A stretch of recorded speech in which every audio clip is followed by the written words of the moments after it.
What type of experiences did they have that they shared with you? Well, there's a whole range of experiences as well. It's in the literature from military people who have had encounters in flight and been vectored to chase unidentified objects. People who have official positions whose job was to know about possible extraterrestrial visitation and to do something with it. People within government. And those are the more credible sources because they've had hands-on, first-hand experience with all of this. Whether they come forward or not is up to them. It's, if they want to come out with their information, if they don't feel that they're under security constraints, and they somehow get relief or amnesty from any oaths of security, then I would hope they would come forward. There's a lot that does go on with these high security classifications under military rules. I think it's a fairly muddy area when we're talking about this level of activity.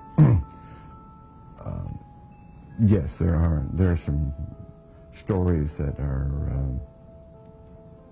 rather ghastly, as a matter of fact. Now, I can't validate those. I don't know that they're necessarily true. But like many other stories, they put fear in the hearts of people, and that's perhaps why many of the people don't want to come forward.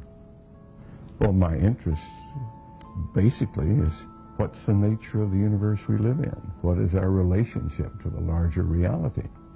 If that's a part of the larger reality and we're denying it, that to me is unconscionable. I don't live that way.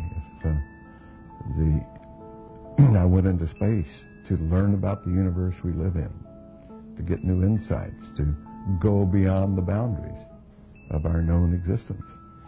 And if these phenomena are really indicators of new information about the cosmos at all, and intelligent life in the cosmos, and our ability to travel in the cosmos, as circumstantial evidence would suggest, then we ought to get to the bottom of it. It's just my curiosity that drives me. There seems to have been, over the last 50 years at least, and more, a great deal of secrecy surrounding the so-called UFO event. It's a very complex subject. We're not dealing with something that's very simple here. If we take well, we have sightings of all sorts. We've been reported thousands and thousands of sightings for 50 years or so. Large numbers of those sightings are indeed misperceiving natural phenomena in some way. But a large number of them are not misperceiving. They seem to be well-documented events that represent flying craft that do not match anything we have in an earthbound arsenal, which is very short of saying we have validated in the public domain that they are ET craft. We have to rely upon that to get better answers. We have to rely upon people who have been there and interacted, have first-hand data. The only people I know of that claim to have been in that position are former intelligence, military, and government people, and some contractor people, whose official duties in the early days were to investigate this and know about it. Those people were under, at that time, great restrictions and high security clearance that prevented them from telling the general public about it.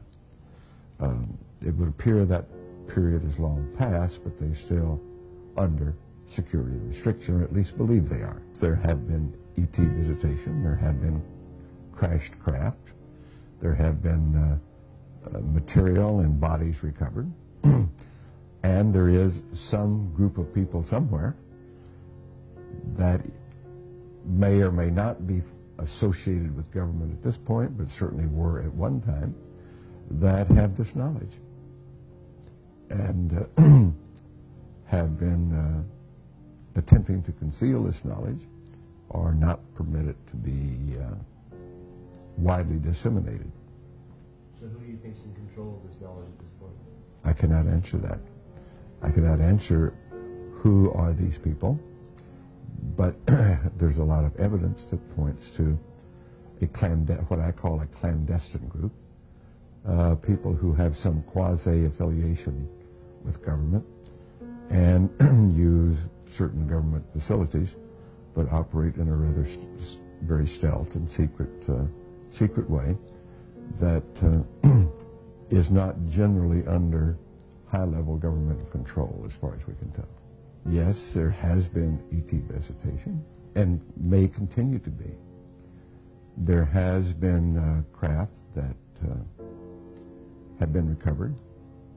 There has been a certain amount of reverse engineering that has allowed some of these craft or some components to be duplicated, and that there are humanoids from our planet, Earthlings, who are utilizing some of this equipment in certain ways, and that perhaps a large part of the activity that's classified as UFO activity, abductions and a whole host of this type of activity, may very well not be due to ET activity at all. I would suspect if any is due to ET activity, it's a rather small part, and that a larger portion is due to humanoid type activity, Earthling type activity, in a very clandestine fashion.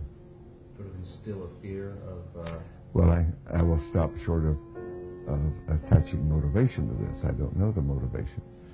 But if it's normal human motivation, it has to do with power and control and greed and money and so forth. Those type of craft, humongous, very, very large craft, the size, so-called, or reportedly, the size of many football fields, that would be very hard to manufacture, conceal, and operate from an Earth base.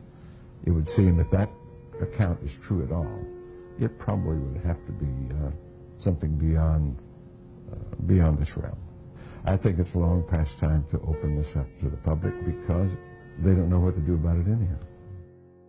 I do not see anything that suggests really malevolent intent on the part of, if there are ETs at all, and I have to place the caveat, if there are ETs at all, I don't see anything that represents hostile intent. We see things that, like abductions, for example, that many would claim are hostile. To the extent that that may be true, I would more likely attribute it to some other cause. There is evidence, there is a mountain of evidence, if you will, that essentially amounts to smoking gun evidence that has not been and seemingly cannot be brought forward at this point, at least not by the powers of government or not by anything I know about. But it seems to exist. There is this information. The question of has it been kept secret or how could it be kept secret? It hasn't been kept secret. It's been there all along, but it has been the subject of disinformation in order to deflect attention and to create confusion so that the truth doesn't come out. Disinformation is simply another method of stonewalling, and that's been used consistently for the last 50 years or so. Weather balloons over Roswell as opposed to a crashed craft of some sort. That's disinformation. We've seen that for 50 years, and it's the best way to hide something. It shouldn't be any more of an effect that ETs have come here than that we have gone to the moon. Okay, it's just a part of the way things are. And we have to understand it and put it in context of the story of ourselves, our knowledge base of cosmology, the nature of our existence, who are we, how does the world work? And of course that knowledge does change our understanding of how the world or the universe at large works, because until the current period, or until the last 30 years, it was conventional wisdom, both in science and theology. We're alone in the universe, the single repository of life anywhere in the known universe. Well, no one believes that anymore. That changes our concept of who we are and how we fit.